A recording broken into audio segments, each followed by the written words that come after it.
On this second panel, we're going to be talking about the impact of African in Finland. On the panel today, from the far end is Ronny. Ronny, if I could just ask you to sit in the middle, please, so that Saida would move to the other end, if that's okay. If you'd like to be sandwiched by the ladies, that would be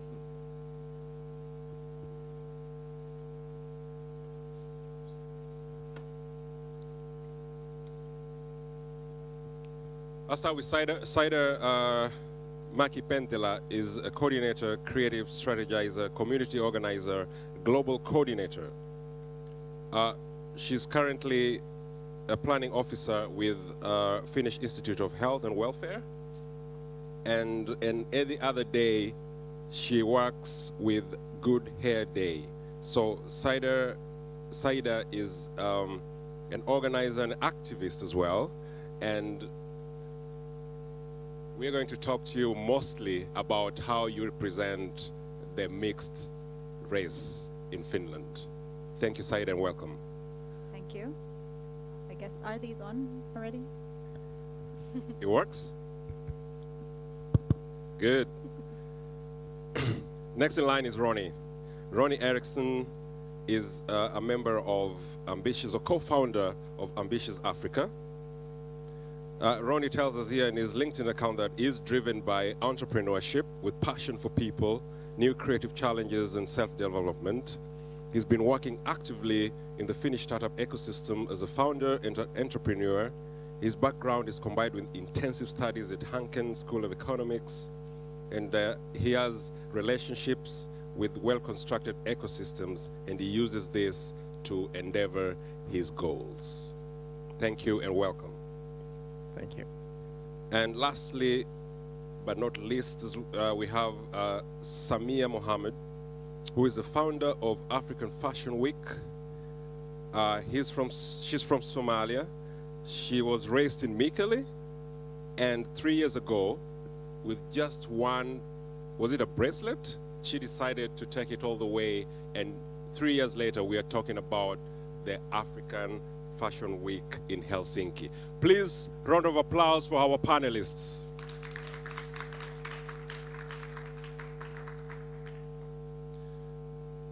So, what we're going to do it here, we're going to do it a little bit differently here, is that as our panelists speak, we can also engage as audience. So we're not going to have a program where when we are finished, then the audience can engage us. Please, if you feel at some point that there is something that you need to interrupt a panelist, that a burning question that you need to ask, go ahead and raise your hand, and our lovely organizers here will bring the microphone to you. Our online team, please be active. I'm here, and I will be taking the questions from online as well.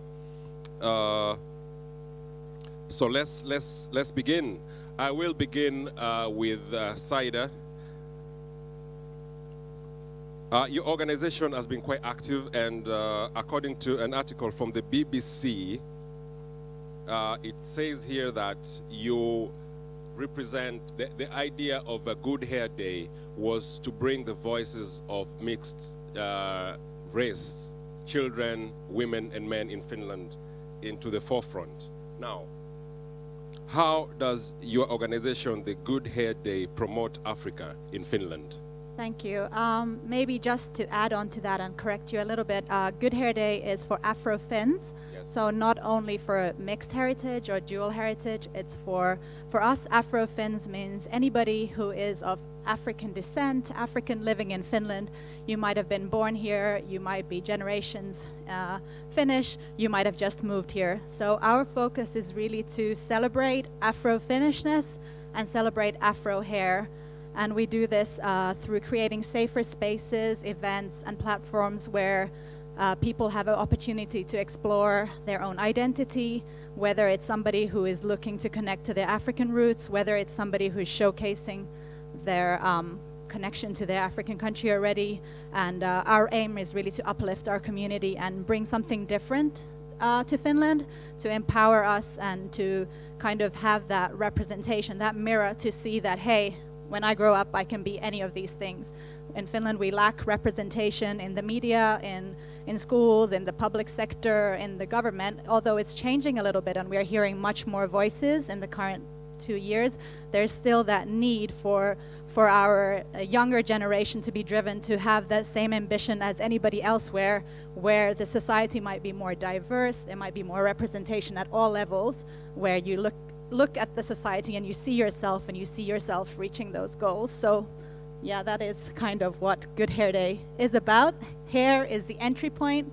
Afro hair is political. It's been political since the days of slavery. There's a long history with Afro hair of how we wore it, how we had to cover it, and so on and so forth. And I'm sure anybody in this room who has had Afro hair, curly hair, kinky hair, coily hair, knows that it is a statement if you wear your hair open. In Finland, still today, if you have your Afro hair or your mixed curly hair open, there will be somebody who will either have a negative comment, a positive comment, they'll be in your hair, or you will feel uncomfortable. You'll try to minimize yourself and cover the fact that you have Afro hair. So it's a great entry point to discuss all levels of society. So the whole idea of Good Hair Day is to empower you through your hair, or to use the hair as a communication tool.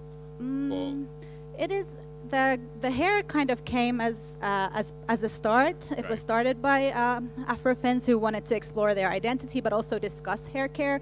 There were not enough products. They didn't know how to style their hair themselves. Nowadays, our collective is much more about the empowerment of Afro-Finns and really like finding a space for us in our society, rewriting our history, making sure that the Finnish history shows our presence here. We did not come recently. We've been here for generations. Right. And so everything that we do depends on the people in the collective. So we have some activists, we have some organizers, we have artists, and we're trying to showcase the variety, the diverse variety of Afro-Finns in Finland. So at our event we have panels, but we also have workshops. We have, just like here, we have exhibitors, makers and doers, and then we might have a different theme each year where we explore a certain concept. But hair is such a visual part, and it's also an easy entry point for somebody who might have not explored these issues of their identity, or might not even know what the lack of representation or the disconnection to one's roots can have in exploring your identity. So hair is an easy part because we're all like, oh, I want to look nice, or I want to understand my hair. And through like the global movements of natural hair movements from the States, from Europe, it's something that is visible online, and it's. Thank you so much, Saida. Ronny, your organization, or whatever you do personally, is pointing towards Africa. And here on your LinkedIn, because you've put so much information here, I continue to see here that you talk about that today I use my skill sets and to orchestrate and build ecosystems where they are needed the most. Right now, besides supporting and working for my companies, I'm actively working both globally, that means Nordics and Africa, focusing on fields such as entrepreneurship, education, entertainment, food, and digital trusts. How are you using your company to make an impact in Finland? Thank you, Evans. Hi, everyone. First and foremost, it's a pleasure to be here. We're a pretty young organization, so Ambitious Africa was founded around 5 months ago, so most of you probably have not yet heard of us, but thank you, Miriam, a lot for the invite here. And Miriam has also been actively a part of what we are doing, so a couple events we organized here before. Miriam actually was there to help it happen, so it's really nice now to be here, really nice to meet you all. And what Ambitious Africa actually is doing, so we're aiming to bridge all the 54 African countries with all the Nordic countries by putting the young people in the charge. So a bit continuing what Saida said about empowering the young people. We've been doing that, and why and how we're actually doing it has a lot to do with what Slush, for example, did here in Finland. So most of you know Slush. You know that it's the biggest startup event nowadays in the world. And it's actually done by 2,600 volunteers each year. And these volunteers, they actually do it because they want to do it. They want to make it happen. They want to lead the change. They want to learn. And they're kind of like dropped in the deep end of the swimming pool there to kind of like lead things, to create things, to make things happen. And that's what Ambitious Africa now is about. So we stayed here in Finland, and we wanted to kind of break the stigma about what Africa is actually today. how the young people are in Africa today. And the only way to kind of do that is to bring the young people from both of the continents together, to put them working together on different projects. And the project shouldn't be projects that we see here in Finland that should be done in Africa, or we see in the Nordics that should be done in Africa. But it should be the young people in Africa who would be telling that what should be done in their own respective countries. They know their countries, they know their families, they know their neighborhoods, and that's the only way and place where we can actually find the things that we should actually be working on. Then in the Nordics, we have really many amazing things that are happening. We have a bit of change in the mindset where the young people are given the opportunities to do things, to lead things, to get things onward, and that's why we have a kind of like startup boom happening here in Finland. And now it's like empowering that same thing to the young people, taking the same thing in collaboration with the African youth, and that way leading to change. So that's what we've been doing the 5 months. Thank you, Ronny. And obviously, it's still a very young company, and there's so much to discover. So, of course, going ahead, I hope that Miriam will continue keeping in touch, that we know how this develops. Thank you very much for being here as well, and we look forward to more discussion. And now we have Saima, the fashion ambassador. Your story is so inspiring. We just talked a few minutes ago, and she just told me that she just moves forward. Please, Saima, tell us, how are you impacting Finland with fashion? Well, thank you very much. How? Well, let's say this about fashion. It's more than the clothes. It's telling more stories, like who you are and where you're from and how you see yourself. So few years ago, I used to dress all black. Of course, today I'm wearing something black, but that's okay. But I mean, like, I was very shy that I was wearing anything that my mom was wearing, or any clothes that we had at home, because it wasn't all right to wear that. You have to look like everyone else. Then I was to start thinking, like, why I cannot be, why won't be, why we cannot wear the colors. I don't care like who will see it or whatever. But anyway, my mom, she bring me jewelries, and I lost those, and it was the best day in my life that I lost those, because I started ordering from China some crap things, and I saw it, and it wasn't anything that my mom bring in Kenya, like those were in handmaids. So actually after that, we started building whole fashion show, looking for designers, models, community to come together, and everyone is making their own fashion by their own stories. There isn't no fashion or call that like this is my culture. Today I'm wearing this Uganda's, and this dress is made in Uganda, and this have the story. The ladies actually they're single moms. They have making this. I don't remember exactly the name of the dress, but anyway, still I can wear it. Awesome. Yeah, Awesome. Still I can wear it. Awesome. Yeah. Thank you so much. Thank you you. so much, Samia, for being here. As I told the audience that, anytime you feel that there's something pressing that you want to interrupt the panelists, please go ahead. We know, let's do it a different way. Going back to Saida, you talked about the fact that hair is an integral part of activism, communication, and equality. Now, you know very well that, for example, in South Africa, there's been this movement recently that about don't touch my hair, because how schools were responding to Afro hair, and they wanted, as you said, covered and well put, but people want to express themselves and people want to be themselves. In the United States is I am not my hair. So if you see somebody with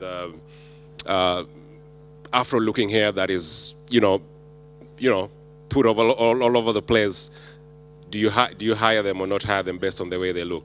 What is the concrete message that Good Hair Day is passing in Finland? What is the message? The concrete message of Good Hair Day is really like celebrating Afro-Finns and Afro hair. All those movements that you mentioned, all those slogans, they're universal. Don't touch my hair is equally Afro-Finnish as it is South African, as it is New York. Afro hair is fascinating, it's beautiful, it's magical, and it's been used as a power tool for oppression. African people all over the world have been put down for their hair, and this natural movement that is here again, repeating kind of the movement of the civil rights movement, and now coming back in the form of this modern world where we're interconnected by the web, gives us more tools, gives us more understanding. And in Finland, it might be different from the States, or it might be different from Kenya, it might be different from England. Even though you can wear your afro hair to work, it's not forbidden by laws or regulations of your workplace, it is still an issue. You still do not feel comfortable, you might not feel welcome, you're definitely exotized, or, you know, different remarks of your tidiness compared to your hairstyle and so forth. So hair is really, really still present here. And I think for Good Hair Day, yes, hair is something we talk about, hair is visible on our social media, but really that is not the full message. The full message is that uplifting Afro-Finns to realize their full potential, to realize that they are able to be whoever they want to be, and they are as much part of the Finnish society as anyone else. Thank you, Saida. So very articulate that in Finland, even though it's not in the law, but the prejudices are very present, and that might work against you most of the time. All right. Now, Ronny, the scramble for Africa. I mean, if you are here in the last panel, it was quite heated on what it means to Africa right now. Like, you know, we have the Chinese going to Africa. We have the Europeans saying, "Oh, don't go there," and we have the Americans say, "We were here first." So the scramble for Africa is on. I want to angle it a bit because according to your bio here, you say that you're working with young entrepreneurs. What is it that Ambitious Africa is doing differently this time? Because it's the same story. Bring the aid, bring the help, don't understand the environment, fail miserably. The organization starts again, and then after a few years, it reemerges again with another strategy that doesn't work. What is different? What is Ron doing differently, and what is Ambitious Africa doing differently this time? Thank you for the question. I think that's actually one of the most important questions that can be asked. And I want to go back a bit in time. So how kind of like Ambitious Africa started, and there you kind of like find easily the difference in what we're doing differently. And I want to refer to my two colleagues, Victor Lindahl and Vincent Forsman. 2019, they had to decide, do they do the mandatory exchange studies, 6 months abroad? Often it's like people going somewhere, drinking for 6 months, having a good time, but learning about different cultures. But the other option is actually to do an internship. So you can actually work in another country doing something valuable. And at the same time they were planning this internship, they ended up meeting a PhD student at Hanken School of Economics from Rwanda. And he was spending a lot of time in our local incubator, Hanken Business Lab, and trying to figure that how could we do something similar in Rwanda. Well, Victor and Vincent went on a journey to actually do this then in Rwanda together with the PhD student. And the big difference here was that someone from Rwanda came with a problem, and they formulated right from the start a team together, 50% Nordic people, 50% Rwandan people, and then we went to Rwanda to replicate an Hanken Business Lab. But we didn't do it the same way. We didn't just take a Finnish concept there, but we looked at what are the big needs there, what should we be doing in Rwanda to make it work, and how can we build the model so that it actually will work. And this kind of created the basis to everything. So we saw that it actually worked. Now 100 entrepreneurs have gone through the program with really good results. And this kind of like became to us that, hey, this is a really good thing, that when we do things together, we can actually make it happen so that it works. So then Ambitious Africa got formed to actually allow this opportunity for all the young people, for all the young students, for all the like people wanting to do something in collaboration. And now everything that is done in Ambitious Africa is done by teams, 2 + 2 people. So it's always 2 people from the respective country, 2 people from the Nordics doing things together. And that's the big difference. That's the thing that most of the people from the start often don't do. They often take their things to Africa and think they will work, but it's the collaboration that is different. The collaboration between the young people, the support we get from the governments and the older generations, and then it's just doing stuff, learning by doing and getting things done. Are you working with the African governments as well when you're tapping talent in Africa? Yes, so we have had the privilege since the start that Minister Ville Skinnari and Jutta Urpilainen has been supporting us from the Nordic side as the new Africa strategy is being built right now. And through that link, we have been able to, at all of our around 40 events, have some kind of minister or ambassador active. And this have kind of like brought the young people the notion that, okay, the ministers are understanding what is going on. They're actually supporting this. And then the young people get kind of like the urgency or feeling that this is actually something good and they want to be part of it. So we have had the privilege to have most of the ministers apart. Thank you so much, Ronny. Back to our fashion ambassador.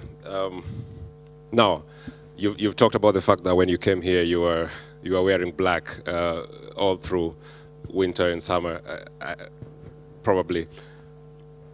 In the 3 years that you started this organization, it's been 3 years now.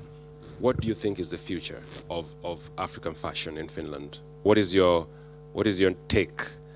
Not just about African Fashion Week, but African fashion in general. What do you think is the future here? It looks very great.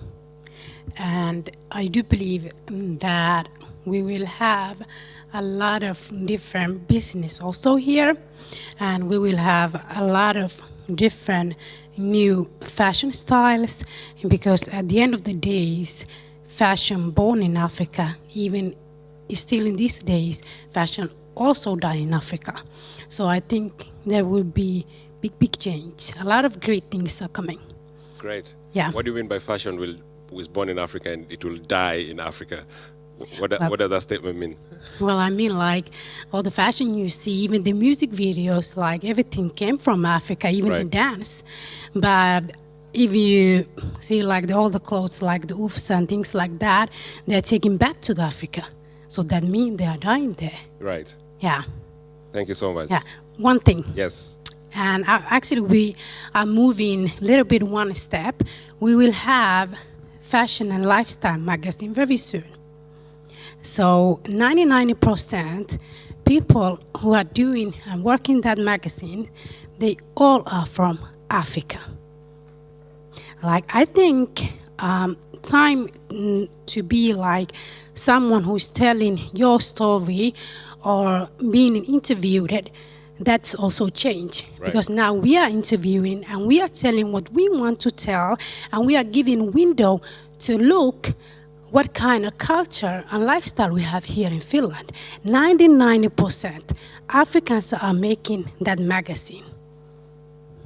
Awesome. Thank you so much. I will now come to the audience as I also peruse what the online people are saying, but I will turn this to the audience now. Questions, comments, takes. There's a very lovely lady with a very nice dress there.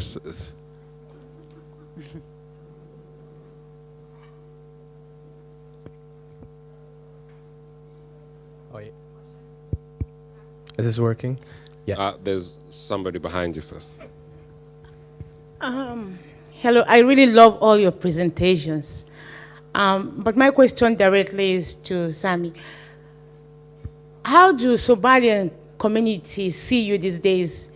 Because to me, you have brought a new Somali into Finland. Because the Somali that my generation know, it is Somalians in black always. And you have brought color into that, fashion. I just want to know, how do you fit into the Somali community with your new fashion style? Let's say, thank you about the question. Thank you. Let's say about this food and fashion. There are things that will bring people together. So as Africans, we have been doing so many pieces differently. So all the time when I'm talking about Africa and saying Africans, that's like all of us, and even my community, and also the Somalis, they are one of that Africa. All I want is that with the fashion and the food and everything that we have, we are just one. Awesome. That's how I believe. Thank you so much. I think you would have answered it any better. Yeah.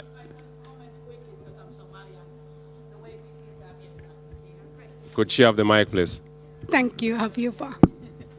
Yeah, just saying because I'm Somalian, so we are really welcoming this whole African fashion, and like Samia was saying, we all are Africans, and I don't know exactly what Fatima meant about the black, but I think everyone is wearing black I was because just thinking about that. Is it always black?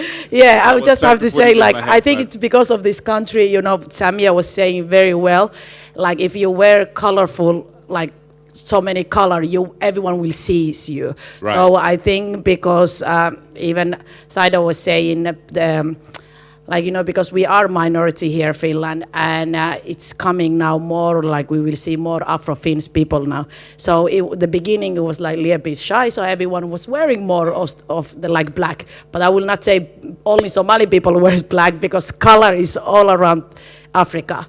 And we are really welcoming this African fashion. Thank you, and Somali you came to community. support Samia in black. Thanks. Yes. Let's have Black Day, Samia. Yeah. There was a gentleman on the other side. Thank you. Hi. Can you guys hear it? Is this hearing? I have a question directed to Ronny.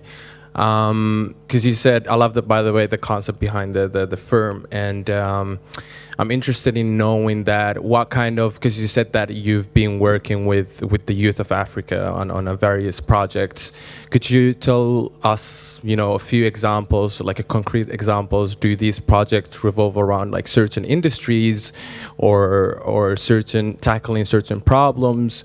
Or, you know, what kind of projects do these projects follow a certain pattern is my question, or are they just very projects in you know, general? Over to Ronny. Yeah, thank you for the question. A really good question. And if we look at it like the maybe big stigma or the big paradigm change that we have been actually doing here is to get people to understand who joins the movement. There is around 300 volunteers for the moment already, a bit more than 10,000 people in the community. But to actually make everyone understand that Ambitious Africa is not a platform where our community comes and work for me or work for the global team or work for any of our teams. It's more about a platform of getting the young people to make their dreams happen, to make their different projects happen. And then now there is a platform to actually to support those projects. So in our portfolio for the moment, I think there is 39 projects. There are some projects that we have validated that are projects that we can go like from country to country with, such as the incubators, for example, but they can focus on different things. Now in Rwanda, it's agriculture, but in Zimbabwe and Zambia, for example, it's women entrepreneurship that we focus on a lot. Then we have a lot of like these projects that come as gifts from all around the world. One of these examples is This Works project. So it's a course done for all the elementary school students, especially the first graders. And it's about teaching the teachers about technology and then also teaching the students about technology and what the benefits are there. Technology industry here in Finland has built the course, and now it's given out as a gift to all around the world. And what Ambitious Africa does here, what our teams does here as a project, is to actually see how can we make this happen in all of the African countries. And for example, our team in Kenya has been doing an amazing job putting in, together with KEPSA, this project running, and I think it's already right now being translated to Kiswahili, and from there then rolled out to all these different elementary schools. So to answer even more precisely what you were asking, there is not like a portfolio of projects. It's more about projects done based on the needs. And the needs from country to country vary. And as you all know, South Africa is really different from Tunis. So Africa is not a country, it's a continent as Europe. And that's something that we also try to teach here in Finland. There's a big difference in how people operate, how they behave, and what actually needs to be done. Thank you. Yes, go ahead. Thank you. Good day, everyone. My name is Obi West Uchechuku. I'm the publisher of Diaspora Glitz magazine and the founder of the most anticipated African event, the Face of African Queen, that will come up next Saturday. My question goes to Samia because I believe we are in the same feed, and I'm happy to welcome her into the magazine world of the Afro-Finns. She's coming up with a magazine that has to project the African fashion, and I'm going to be a contributor also because this is what we want for our community here. We need to support each other. We need to come together to make sure that the African community is solid because teamwork makes the dream work. The question I'm going to put to her is, what challenge has she encountered in these 3 years of African fashion? And also, I want to thank Think Africa for this great project. Like our fashion contest, this year the winner will travel to Malta for holiday. But next year's edition, we are looking at taking it to Africa. Like, we have these 3 countries, South Africa, Namibia, or Tunisia, where the winner will travel to Africa for a project, like a charity project, because we need to take it back to Africa. So that is it, because the goal of Face of African Queen is to promote our beauty and to create a platform for Afro-Fin ladies here in Finland to showcase themselves and express themselves confidently. So let me repeat the question again. What has been your challenges for over 3 years? African Fashion Week has come on board. Thank you. Thank you, Obi West. Your networking skills are 10 over 10, man. So, Samia, challenges. Challenges, of course, there's a lot of challenges, but let's say this, I will rather talk more about the support that I get every day, and that's the reason why I don't like to talk about the challenge, because the support of the community and the love and the thing Africans they never give up. Thank you. So powerful. Yes, our sister in support. So, yes, Samia is, by the way, too kind to talk about the challenge, but one of the biggest challenge is the funding.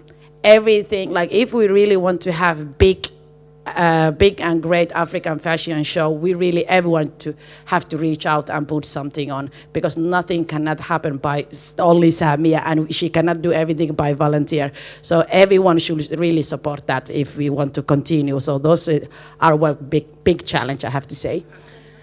Thank you so much. Can I add to that? Yeah. Can I add to that? Yes, please go ahead. I'd just like to underline the fact of funding as well. Super important topic, super difficult topic. Good Hair Day is powered solely by volunteer work, love, sweat, and tears. Yes, we've applied for funding. No, we haven't gotten it because it's too scary that we're working for us by us. We are defining what we want to do. We're defining how we want to speak about ourselves. We're defining what box we should not be put in, and these are issues that are hindering our being funded. A lot of the work that is being funded is still relevant in its own place, but it's like the cultural diversity, so-called multiculturalism projects, which were a phase, but now we've moved on. And I think through the discussions that have been happening in the media last week as well about who is Finnish and who is immigrant and when do you stop being an immigrant are also topics that need to be funded. And like the work that Samia is doing, the work that Obi was advertising, like we're working for our community and we're working to change the stereotypes and we're working to break the norms that surround us. Like we are here and we've been here, and we should also be part of the funding that goes around to different projects. So thanks. Thank you. I can tell you for sure that, thank you.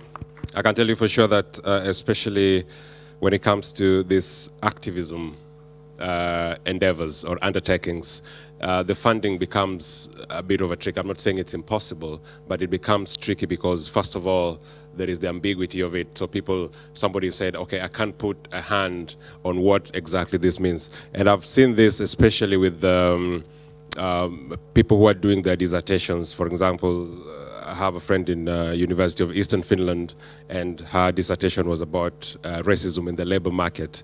And she could not get funding to undertake this project because it was not understandable. So those challenges are there, but what good thing has come easy? Nothing good come easy. So I urge that these organizations that you're starting, all of you, that what Samia told me earlier was very powerful, that she just keeps moving. She just keeps moving. Thank you. Yes. Please, thank you. Yes. It's really wonderful, Samia, to get to know you, because during the autumn holiday from the 14th of October to the 17th of October. My name is Oge Ene. I organized Africa in East Helsinki program. And there we had Africa fashion show. And I kept hearing about Sami, but today I'm meeting Sami and I'm amazed. And by the way, I have been working in the Helsinki City Culture Center for 18 years. So we would like to cooperate with you. Ronny, I remember you said you were coming and I didn't see you. I sent you text message in WhatsApp, you never answered. So it's nice also to see you there. I apologize for that. This is turning into a wonderful networking event, isn't it? So Samia, you hear, if money is the issue, there is the money. All right.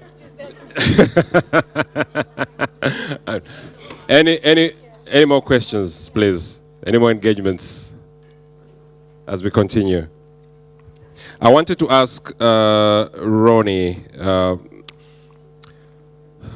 you've seen what's happening in Nigeria with NSAS, you know, the activism that young people are coming up, and the millennials especially are changing the conversations in Africa. They are taking, you know, they're not being told what to do anymore. They can decide for themselves, this is wrong, and we're going to go to the streets, and we're going to chart our way, believing that this is the right way to go. What is Ambitious Africa thinking in these lines? Because working with the governments, it means that whatever you're channeling to the government can only be decided by them on where it goes. Fine, you might get the talent, but if you're cooperating with the governments themselves, then this kind of, for example, funding, entrepreneurship opportunity might only go to their people. How can you co-opt young people from the streets, young people who are ready to make a change on their own without working with the governments? How have you thought about that? Is that something that Ambitious Africa can pursue? Yeah, really, really, really good question. And I think we often tend to put it like the way that we don't work with the governments, but the governments can work with us if they want to. Right. And if you look what has happened here and what Ambitious Africa has allowed this year is that without having any funding, without having any money, without having any support in the bigger sense of someone making it bound to salaries, for example, we have still got people on the move. And when you get a snowball to roll big enough and it gets bigger and bigger and bigger, then through examples, the governments, they have to start to turn their eyes and look at, hey, what is that big thing happening there? Why are the young people suddenly going into that and not that program that the government has built, for example? And then the governments have to start to think that maybe the young people can actually be a voice to the change. And I think this has to do a lot with megatrends. So you look at megatrends, what is happening all across the world.